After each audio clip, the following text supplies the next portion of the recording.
So, UST Adamson. So, ito yung game na kung saan law of averages.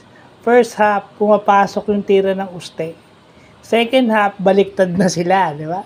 Kung yung Adamson yung nagmimintis at humahabol, ngayon naman, second half, UST naman ang humahabol, Adamson naman ang lumalamang. Kaso nung second half, swerte sa bola itong Adamson. Kahit offensive rebounding nakukuha o naipanalo. Naipanalo ng Adamson yung offensive rebounding sa second half o dun sa fourth quarter.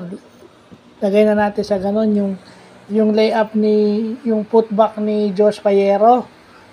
Pag swerte na yung team sa tira tapos kanila pa yung rebound, additional possessions, talagang malaki ang chance ang manalo kasi additional possessions yun.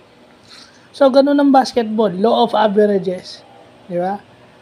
Minsan, pumapasok sa una, din habang tumatagal yung laro, nagmimintis ka. Meron naman sa una ka nagmimintis, pero habang tumatagal yung laro, pumapasok na yung tira mo. No, tsaka siguro napagalitan ito ni Coach Nash Rosella. Nasigawan siguro to nung halftime, napagalitan, kaya gumanda laro. Lagay na natin sa ganun. Minsan sa college basketball o sa high school level pa lang, pag ikaw ay nasermo na, namura, talagang gigil kang bumawi. Yun yung nangyari sa Adamson. Napagalitan siguro to ni Coach Nash, kaya gumanda yung laro ng second half, third quarter at saka fourth quarter. Ganun lang yung kasimple. Nag-iiba talaga yung tema ng laro.